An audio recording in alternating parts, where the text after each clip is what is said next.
Burns now with a cross. This is Vernon! Vernon scores! Grimsby Town is over! Utter delirium at Blundell Park! Charles Vernon!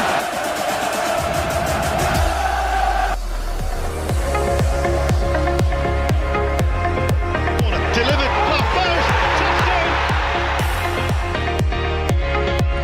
Penalty, great composure. Ryan Mbeumo, he doesn't miss, does he? The customary short run up for Brian Mbeumo. Stuttering run up, and hits the crossbar! Manchester United are out! Brian Mbeumo has rattled the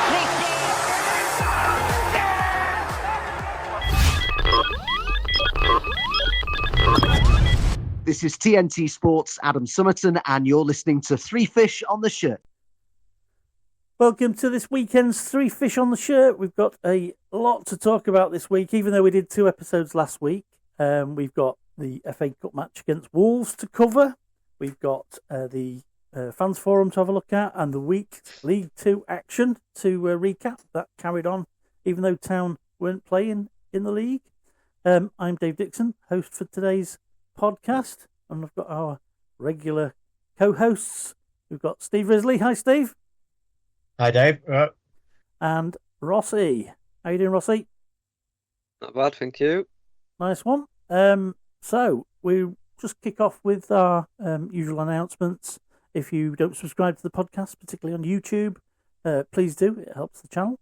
And secondly, if you want to listen to us on the go, you can find us on many of the podcast platforms. So just ask for Grimsby Town Podcast, Three Fish on the Shirt, and your smart speaker or your podcast platform will find it for you. In addition to that, yesterday's match sponsor, Winner Chicken Dinner, are also our podcast sponsor for this season. Thanks to Gemma and the team. It was nice to see Gemma yesterday. Saw her to have a chat. And they've got some exciting news coming up on the 27th of February. So I'll probably tease that in the middle of the episode. And it's a bit of a guess what's coming thing. So we'll be interested to see what that is on the 27th. I think you might have a bit of a clue from the little clue I'm going to provide. But on to that later on. First of all, FA Cup Round 4, the second competition of the season. We've got to the 4th round. So, lads, what did you think to the lineups to start with? Because we were wondering whether Wolves would take it seriously or not. Rossi had been told they were going to sack it off. Went quite strong at the finish, Wolves. Yeah, I felt that they did. Mane started, Adam Armstrong. I can never remember his name. Big 6'6" striker they've got. Yeah. I'm not going to say his name. Yeah. I'm not going to try. Adekanaki or something, wasn't it? Something like that. Oh, I don't know. It was him. Him, yeah. Arakadari. Yeah. Him. Yeah. Abracadabra, we'll just go say that. Yeah. So he was We up didn't top. produce any magic, that's for sure. Obviously they had Andre in the middle, and obviously they had Bueno at the back. But they did have a strong side, Wolves, and even though they had the strong side, don't think they did not a lot with it. Grimsby, for me, I thought it was a weaker side than what I was expecting. I thought Cook, Sellers, Fleming, and Greeny should have started. Wolves are a very physical side, very tall side. Cookie can hold the ball up against them kind of players. Fleming's got a bit of height to him. Greeny, we know what he can do anyway. He just bustles his way through. And I felt like that could have been a lot better off in the first half, especially, and get us going. But we brought them off the bench in the end and brought them on. They tried to do something, but it wasn't to be in the end. What did you make of the Town lineup, Steve? I thought he might make some changes, thinking about the game on Wednesday night coming up. I know, it's FA Cup and you want to go through, but I thought he's using his squad, isn't he? And I don't think Cookie he wouldn't have lasted 90 minutes, but he might have scored early on with him on the pitch. But I thought KB did all right, to be honest. So I did think there'd be changes, but I didn't think. I thought Greeny might have started potentially, but I wonder with with the likes of Greeny and Cookie in particular that they thought if you've got Wednesday in mind, would you be better playing Cookie against knackered centre halves in the second half so that you don't wear him out against, give him a real hard workout in the first half? So I don't know if that was the case or not. Greeny will just run for you until his blood turns to water. We've said it many a time. But yeah, it was a different side to what I was expecting. But it also came with the substitutions when Walker went off. There was a few people mumbling and grumbling around, and I said, it's not about his performance today. It's about balancing the squad for the rest of the week, and when we're going to need him again, and all that sort of stuff. It's not just as we see the game, that he was doing all right and we've took him off.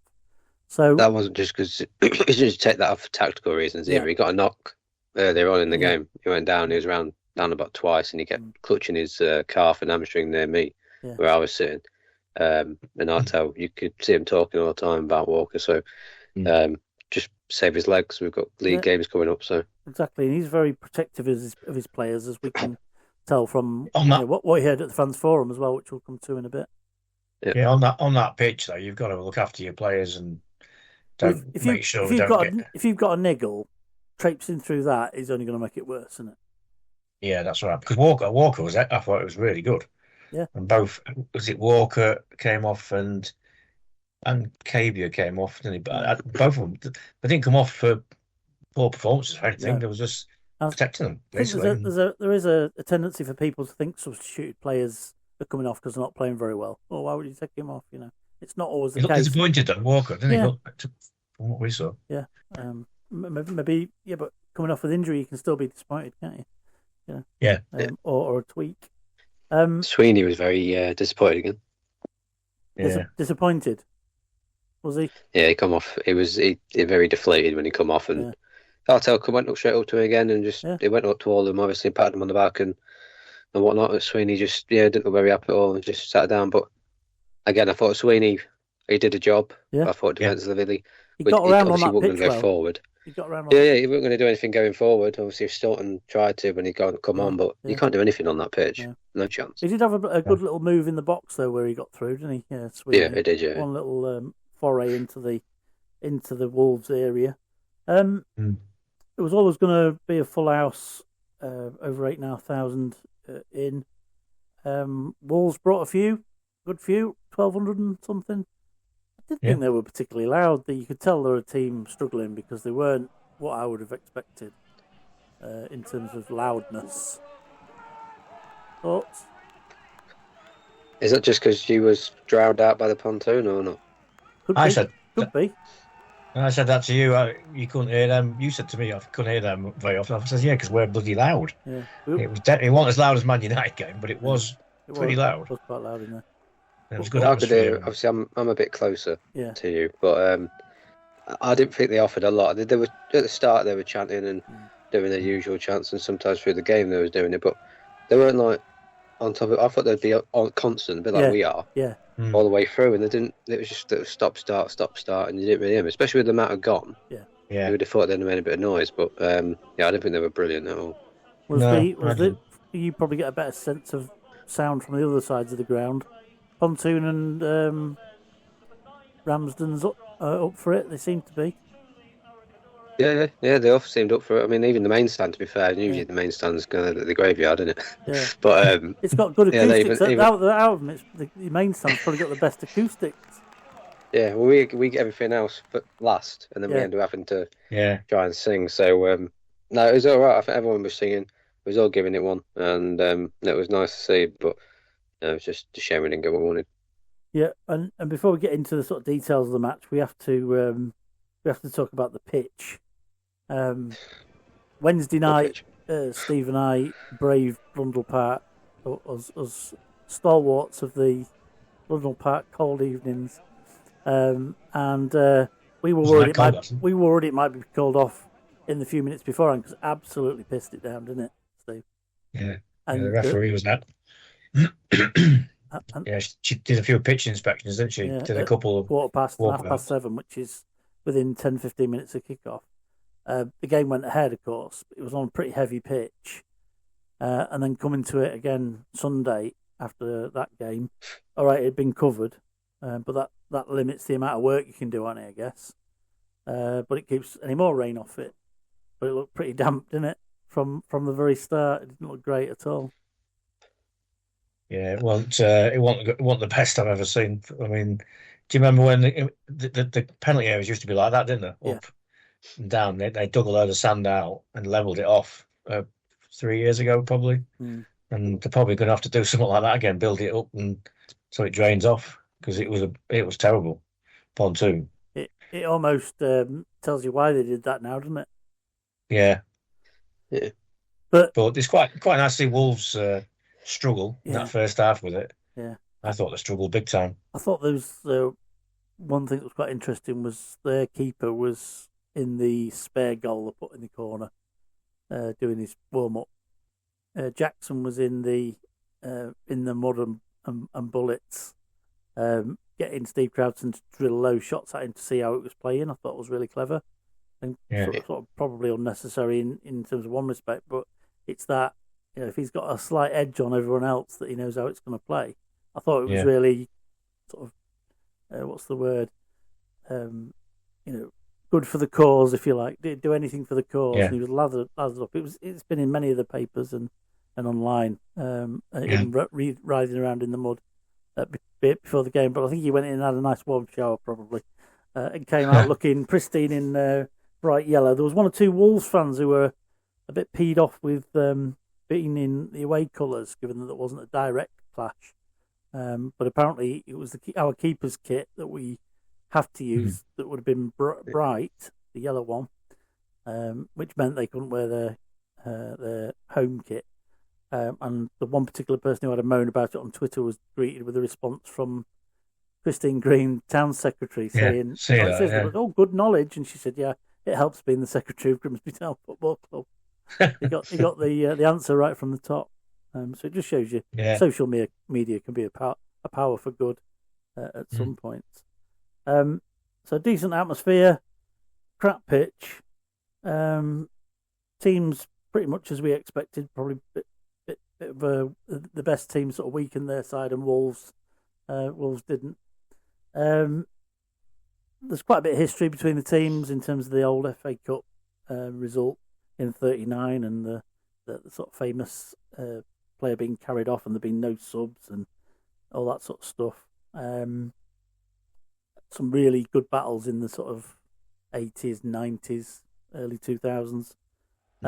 But it's different again nowadays in this Premier League era, isn't it? Teams like that coming to town. We thought the pitch might be a bit of a leveller, and it was, but it probably favoured them more than we thought, in terms of which side would have probably played the better football, because we still tried to play, didn't we? We did, yeah. I still think we played the better football in a way. Yeah. Even though I don't think either team could get on the floor and pass it around, because you couldn't. It was basically a long ball and hit and hope on a run on a knock on. That's basically all they could really do. Yeah. But I think Grimsby played the better football. Even Rob Edwards come out and the manager said we were the better football inside straight after the interview. So obviously we must have been doing something right. But yeah, it was an hard match. It was an hard match to watch, let alone playing. Yeah. So I mean, credit to the boys for doing it. I honestly don't think the game would have been on if it wasn't chosen for TV. I heard before kick-off they'd already said if it hadn't been on TV, it'd have been off. But we wouldn't have had the cover for starters, so that would have suggested that it would have been off. We wouldn't have had the covers, it'd have been in even worse condition, wouldn't it? But, credit to everybody to getting it on. And, Doncaster Rovers didn't get theirs on. Yeah. And this would have been just a couple of seasons ago, there's no chance it would have been on. So, yeah. But I think a lot of the media hype around the state of the pitch is a bit rich, and it coming from the people who only ever watch teams that have got millions and billions of pounds worth of resources, and a bit of mud is the headline. It's crazy. It is a bit, because it's not the pitch is not like that. That's bad by today's standards. That was good compared to standards in the 70s. Absolutely, yeah, but you can't do anything about what it's on. It's sat on clay, isn't it? Yeah. and we can't afford £1 million to replace it. This is the stuff that people don't realise, isn't it? Is the ancient sort of brick pit underneath, the clay on top of that, and there's the natural drainage is almost non-existent. It has to run away over the top of the clay and out sideways. Plus, it's close to sea level, so there's no drop off. There's no gravity. You can't blame that's it. You can't blame the groundsmen. They do an amazing job to get it on. They do. Yeah. So we need a new pitch. I think everybody knows that. And I think until such time we'll have this in the season when we get real wet patches. I think it's lasted a little bit longer this year in that it came out of the summer a bit drier than it did previous. So we've got a bit of an advantage there from last time. If you just think that how much rain we've had, and we still got that game was still on. I know if it wasn't on telly, it wouldn't have been on, but it was on. And I hope Wednesday night is on because it's not going to get any worse. You wouldn't have thought. Now from now on, hopefully it'll a bit less rain. The limiting factor will be what work they can get done on it in the time now. But just saying to Rossi before he came on, we are advertising it online as be there Wednesday night, be there at BP, as though it's on. So at the moment it's on. There's no So probably just getting a plough in and just going to plough the whole thing up and say if we're going to have I'll check my garden. I'll check my garden on Wednesday afternoon, see if it's flooded. You told us your garden was all right on Sunday. It was fine, yeah. No flooding at all. So. There you go. But you hadn't had a balloon on yours all weekend, did you? Either. Yeah. No, I can't afford it. So one of the things that did annoy me a little bit about Wolves was if you compare and contrast with Brentford, who came and were ultimately the professional Premier League side, absolute class, the way they played, the way they conducted themselves. I was a bit disappointed in the way Wolves were throwing themselves about and surrounding the referee. I mean, there were masters at that during the game.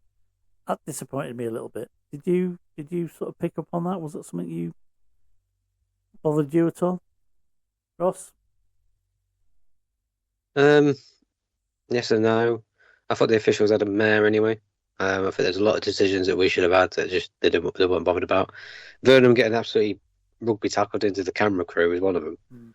No idea how he's not giving that as a foul because he's gone for the ball. He's going straight into the back of Vernon. With half an hour to go, the ref seemed to turn. I thought he'd had a reasonably okay game up to that point, but after that, when he marched over to book David Artell, his body language was, "Look, I'm important, nobody else matters," sort of thing. Oh yeah, that really. I don't know if you saw my TikTok on my review. Yeah. At the end, I said as everyone was coming off, the refs and the officials come off.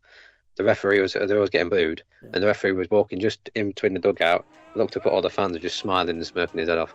And I thought, you are, arrogant. Yeah. It's all about him. Premier League refs for you, but I thought on the whole he'd had an okay game. There was always going to be little fussy decisions one way or the other. But there was one example. There was one example where their player clearly dived and wasn't touched in the corner near us.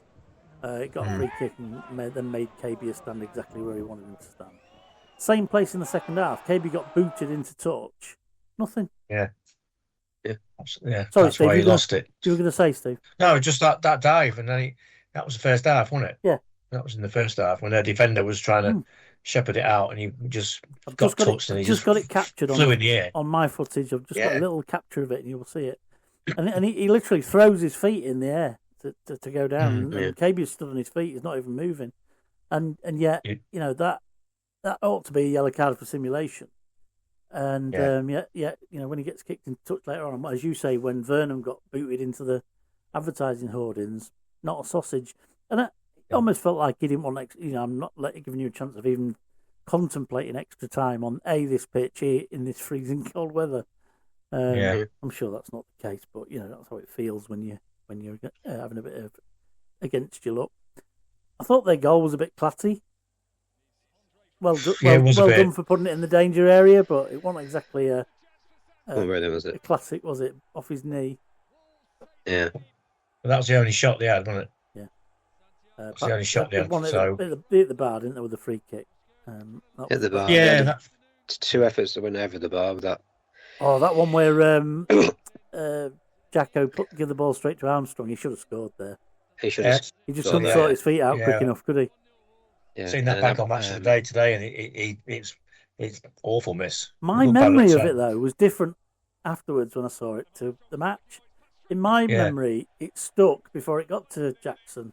So when Rodgers gave it back to him, it didn't. It got to him, didn't it? But then he got to him. Yeah, he miscleared it.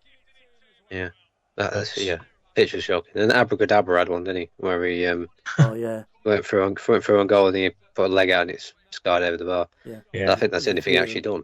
Yeah. Apart from making the miraculous effort of claiming that McJanet climbed all over him, there was no chance of McJanet climbing all over him. Yeah, that's right. It was the free kick that led to the booking of McJanet, the next move, when he tripped him on the edge of the box.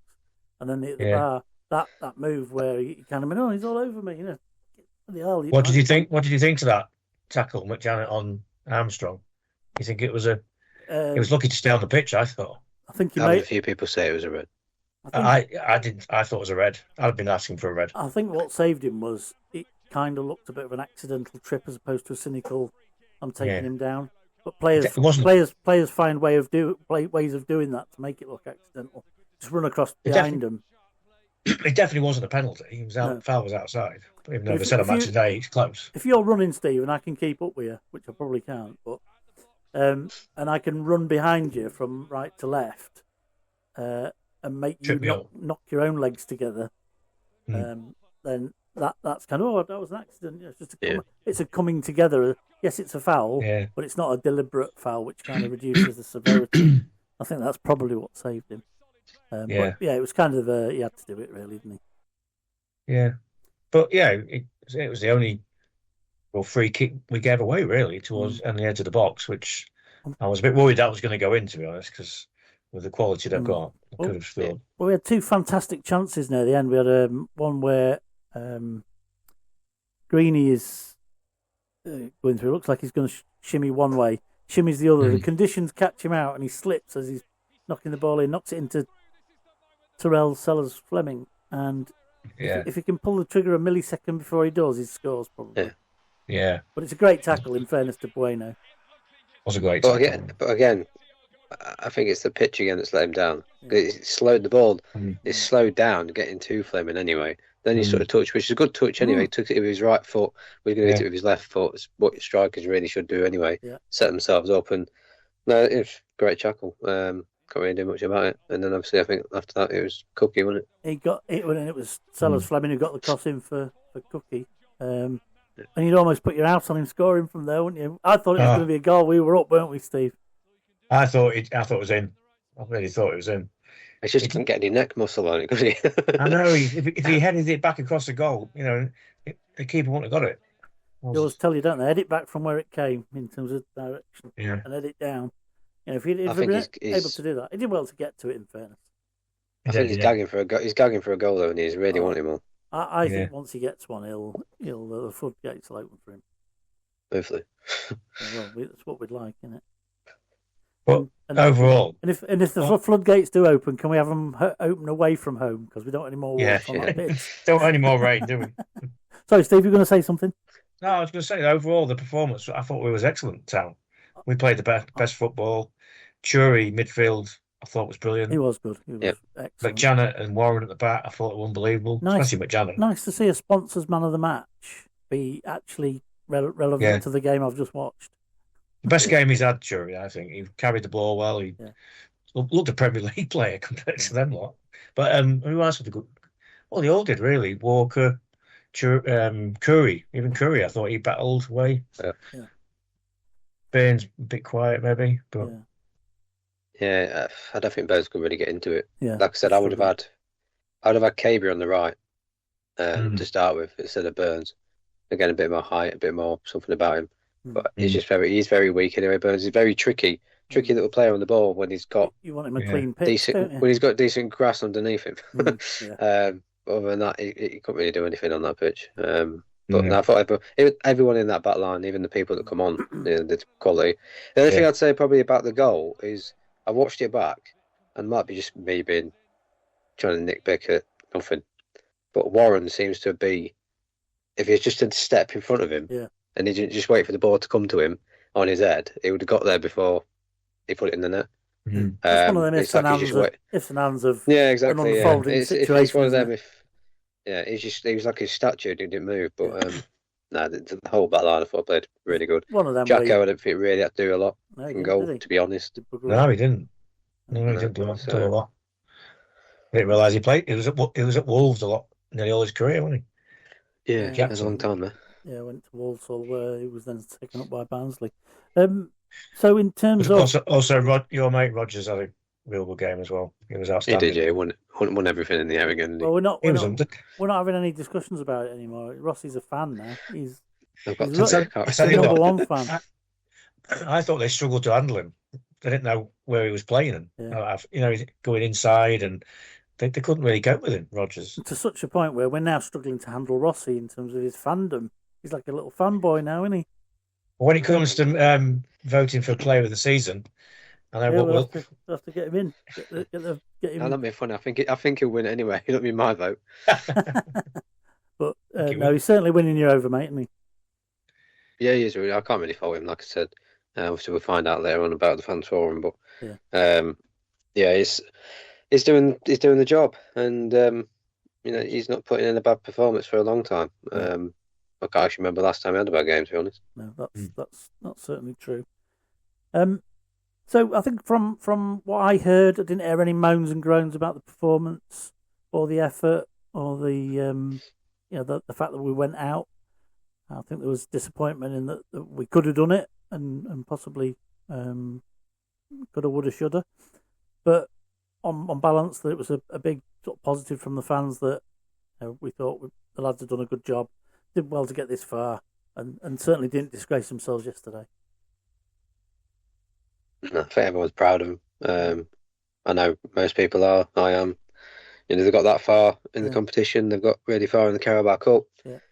Both cup competitions this year. Another thing that occurred to me today about the pitch, it's had 7 cup games as well, which you'd normally expect to get drawn away in at least half of those, wouldn't you? So it's had a load more games than you'd expect. Say 7 games out of 8 have been here. The other one was at Hillsborough.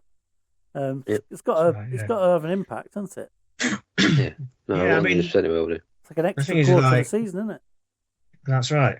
I mean, we're not going to win the FA Cup, so we've had a good run in it. Round 4 in both cups. Now. And now we can. It sounds daft, like, but because if we had gone through, it's another game cancelled, wouldn't it? Another league game cancelled. Bromley. Then I'll start to pile up. So what you're saying is, Steve, concentrate on the league. That's it. Yeah. Yeah, I don't want to say it, but yeah. David Artell said the same, and he says it's an old cliche, but we can concentrate on the league now. Well, we've got a lot of games coming up, haven't we? So yeah. So turning to other things, League Two. After the match, obviously the full weekend programme was in play in League Two the day before. Some good results for us there, I thought, at the weekend. So just picking up on things like Barnet not winning was good. Colchester getting beat in the last 5 minutes was excellent. Chesterfield getting pulled back by Harrogate to a draw at home in the last few minutes was, or the late on, was fairly useful.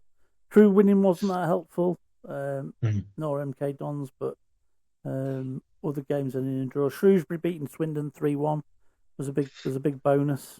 Mental, isn't it? And Tranmere Crawley was neither in nor there. But so just to recap all those scores, you got Barnet 0, Cheltenham 0, Barrow 1, Colchester 0, Bromley 1, Notts 1. Not seen as catching Bromley, but you never know if we win all our remaining games. Cambridge 3, Bristol Rovers 1, Lincoln City. Chesterfield 1, Harrogate 1, Crewe 1, Gillingham 0, MK Dons 1, Newport 0, Oldham 1, Fleetwood 1, Shrewsbury 3, Swindon 1, Tranmere 2, Crawley 0. So, yeah, thought that was a decent set of results from what you could expect. Maybe Crewe, the outlier there, but yeah, were you happy with the results, Steve, after you saw them come through? Yeah, definitely. Apart from the Crewe game, but yeah, we all went forwards really. Just looking at the league table, 2 points off Crewe in 7th. Yeah. And we've got 2 games in hand on them. Mm. So we've got games in hand on quite a few teams above us. Games in hand over Chesterfield, 2 over Crewe, 1 over MK and Notts County. By that point, that third to fourth were 10 points behind that with 1 and 2 games in hand. So if we keep the run going, it's not impossible, but it's looking like playoffs is the most likely target, which is fine by me. So you have 16 games to go in, so still plenty of games. Rossi, were you monitoring the results in the afternoon?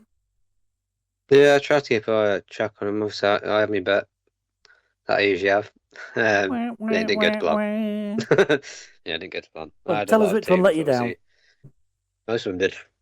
Oh, most of them. I had Crawley's beat Tranmere. I had obviously Swindon to beat Shrewsbury because you would have thought that'd been a given. Chesterfield to beat Harrogate again. Another one you would have thought had been a given. Yeah. Barrow. Yeah. And, Did Barrow let you down? Colchester win that, yeah. So I mean, it was a weird weekend, wasn't it? Yeah. One week you should do a bet of all the opposite of what you thought was going to happen. Yeah, and then they're probably the opposite of win. Yeah, but I'm going to put that on. Yeah. There was a certain scoreline was keeping an eye on in the National League, wasn't there? Oh, National League, was that the tennis match at Glanford Park? Yeah, first set went to Boston 6-3. Yeah. I was howling when I saw that. When it first started, it was like, God, it's 3-0. It's only 25 minutes gone. And Matty Carson had scored. So I was like, Agents Hurst and Carson. Hold on. What a goal, by the way. Oh. Yes, I see it, yeah. Proper top bins, wasn't it? Proper finish, wasn't it? Yeah. Jake Rooney got 2. Wayne's cousin. Yeah, I did have a look, though, at the table. They're still miles off playoffs, though, aren't they? Yeah. I think it's about 12, 13 points off playoffs. Because I think it's the top 6 or 7 teams just gone away with it. Yeah. Well, since Hurst has gone, I think Boston won 4 games, haven't they? I think they're doing well, yeah. I think they've only lost 1 game. Yeah, so that's fine. I think John Lewis, the shop, I think is out for the season. Is he? He got an injury. Yeah. What's he done? I saw there's one about him. I don't know what he had done, but there's an interview and I'm pretty sure he says out for the season. So yeah, not good news. But I mean, for that league, you can get anyone in whenever, can't you? Yes, that's one opportunity in it. So it's shop's closed for now. At the minute, shop's closed. Maybe open for a sale. So when I think of the shop, there's good and bad. There's the goal against Bristol Rovers after a couple of minutes at Wembley, and then there's the penalty at Bromsgrove. He took, and it's probably not landed yet in Birmingham somewhere. Remember that? Yeah. The good and bad of the shop. No, he's a good lad. Whatever else you say about him, he's always top effort, wasn't he? Yeah. So that's League 2 out of the way. Just quickly recap on the table. Bromley top on 63 points from 31 games. Cambridge 59 in second. Swindon on 58 in third. So that's your top 3, your automatic places. Then you've got Notts, MK Dons on 58 and 57 respectively. And there's a bit of a gap to Salford on 52. They've got a couple of games in hand as well, though. And then there's Crewe below that on 50, occupying the last automatic spot. Town dropped down to 10th from 8th, but that really was just by the virtue of the 1 point of Chesterfield's. And what did Walsall do at the weekend? Walsall didn't play, did they? Because they're playing us in the week, aren't they? Didn't play, no. Yeah, so by virtue of the fact that we were overtaken by Crewe and Chesterfield, we dropped down to 10th, but it's not really that harmful because, like I say, it's tightened up again with the scorelines that came in. At the bottom, Tranmere have had a bit of a boost with them 3 points on Saturday to be on 35 points, so they're probably around a couple of wins and a draw from safety now. Cheltenham then on 31 in 18th. Shrewsbury on 29 in 19th. They played 31 games, whereas everybody else has played 30 or so. Bristol Rovers on 27, Crawley on 26, and then the bottom 2 you've got Harrogate and Newport, who've both played 32 and 31 respectively, which is quite a tall ask to see them getting out of it from there. Yeah, I think the bottom 2 going down. toast. And yeah, they look pretty poor, which is a bit of a shame when we drew 0-0, but we drawn with both of those sides away. But point away and win your own games, can't complain. So that's League Two for this week. Looking ahead, we've got Walsall, which we've talked about. It's going to be a tough game if it's on. The state of the pitch is going to depend on what work they can get into the pitch. Us having no more rain, which is what's forecast. So the weather shouldn't make it any worse, but it's whether the work can get done. There's a load of games Tuesday night, isn't there? Yeah, it's an important game for us Wednesday if it's on. And I think that's why, as we said earlier, some of the subs were as they are. What do you think to our chances on Wednesday?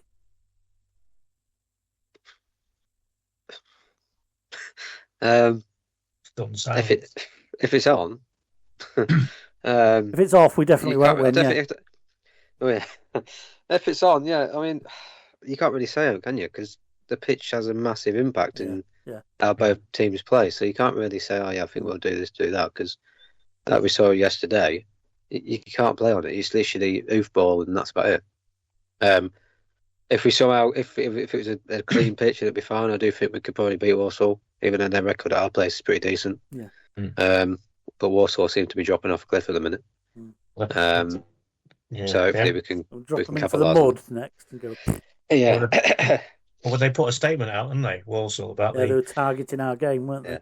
Targeting our game and apologising for the dip in form, because they're just looking at it. They haven't won in 5, so lost the last 2, Bristol Rovers and Barnet. So I think we'll win.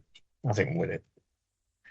Yes. Play our game, we'll win. Yeah, and then Bristol Rovers at the weekend, they've had a little bit of a blip of more positive results, but then dropped back into defeats again. So they are really in a bit of trouble. We did refer to their star on loan from Spurs. Look, I'm not going to mention his name again this week, but he was doing okay. But it was for 1 or 2 home games. They had a couple of good results, and then they've just tailed off again.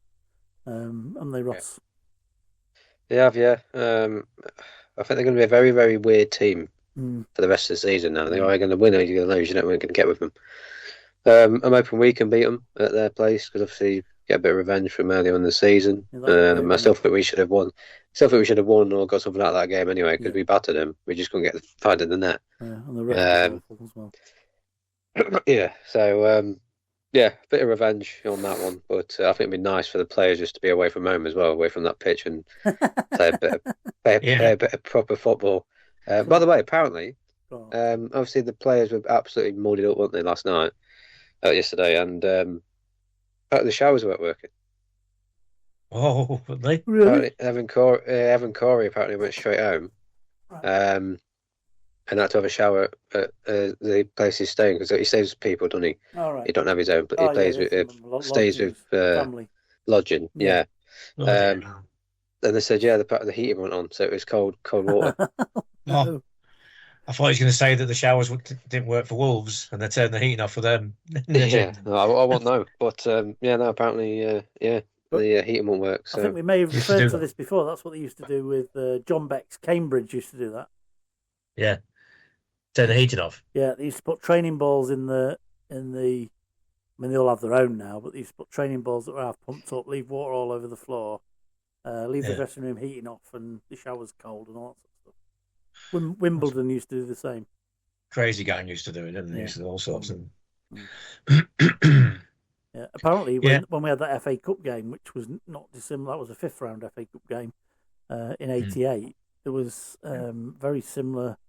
If you go back to listen to the Steve Saunders episode in season 1, he talks about the fact they didn't even know the game was going to be on or not, because it had been raining like hell, and Wimbledon watered the pitch. They got the fire brigade to water the pitch. So it was doubtful whether it's on. They got there expecting it not to be on. It went ahead. So there used to be lots of skullduggery going on. Crazy days. Moving on then from the League Two action, on Friday evening it was the Fans Forum. So we all attended as a full team. It was nice to get the full team there. I really appreciated that. Was really, really good to get us there. Prime location near the front.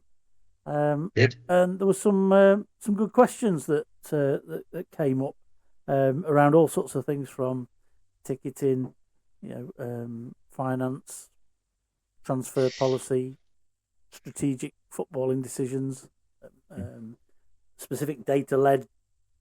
Why do you keep everybody back at corners and things like that? What were the things that? What was your take on the whole sort of evening? What did you? Was it the first time for both of you? Yeah. Yeah. So, Steve, what did you make of it? What was your takeaway from it? I just thought it was quite a light. It wasn't too heavy. Always easier when you're doing well, I have to say. Well, that's true. Yeah. I was speaking to Jane about it. She said because she's been to a few, so it's all the usual questions. So you get about the toilets and the pitch and stuff like that. Training ground. When's the training ground? Yeah, and all that. But because it's my first one, I really enjoyed it to actually be there within touching distance of David Artell and the owners and Polly, and you could see they were all comfortable in each other's company, and there was no awkwardness, and he even took the mick out of Stockwood not being there, didn't he? Yeah. So we can he did answer that one. He was there. He did turn out, and then disappeared, didn't he? Right. Yeah, but it's quite a nice, comfortable. Yeah, like you say, it's easy when we're doing well.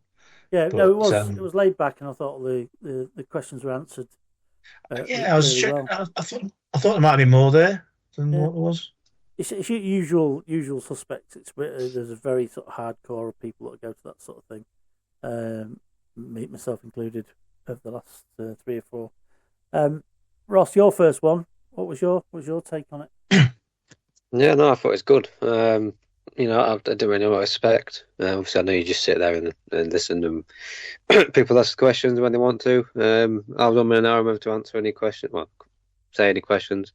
Part of me was like, oh, do I bother or do I not? In the end, obviously, I did. But you'll get to that if you watch Forum. Which is out now, by the way. Yeah. If anyone knew. I don't know when this is going to go out, but it is out now. Right. Well, this episode should be out on the late Monday, early Tuesday morning before the Walsall match. So, it's out. It's out now. The Fans Forum, and you'll hear Ross ask a question about Harvey Rogers' development. Me asking a question about whether all the owners at League Two level are in favour of ring fencing finance for infrastructure, and Steve telling David Artell to take some credit for the improvement of the squad and the team. And he ummed and ahed, and I said, Dave, just say yes. Yeah.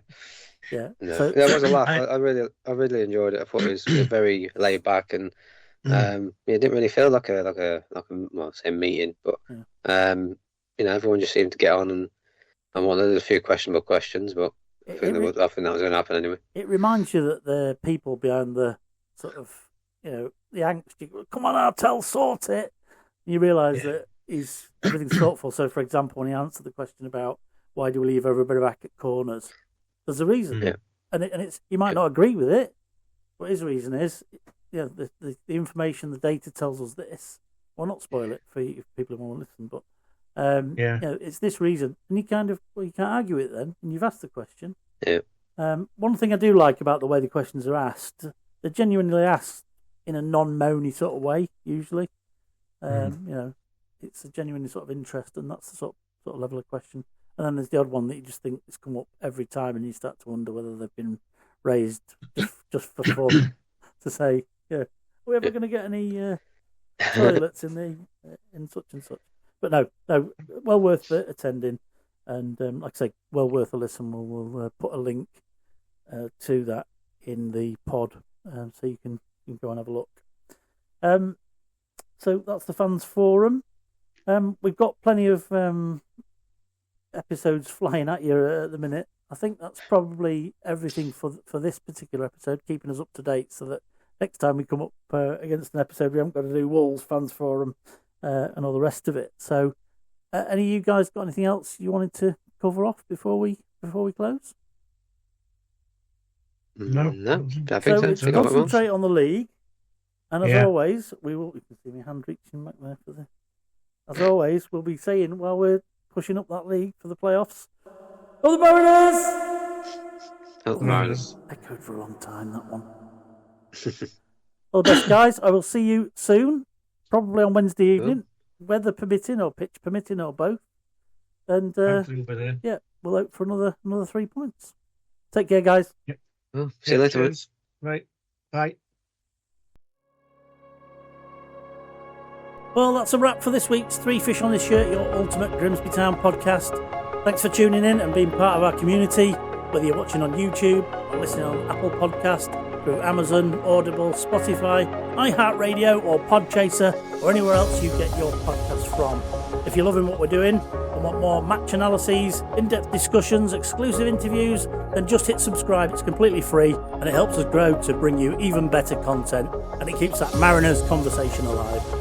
If you want to listen on the go, just ask your smart speaker to search for Three Fish on the Shirt, Grimsby Town Podcast, or find us at any of the podcast locations we've already mentioned.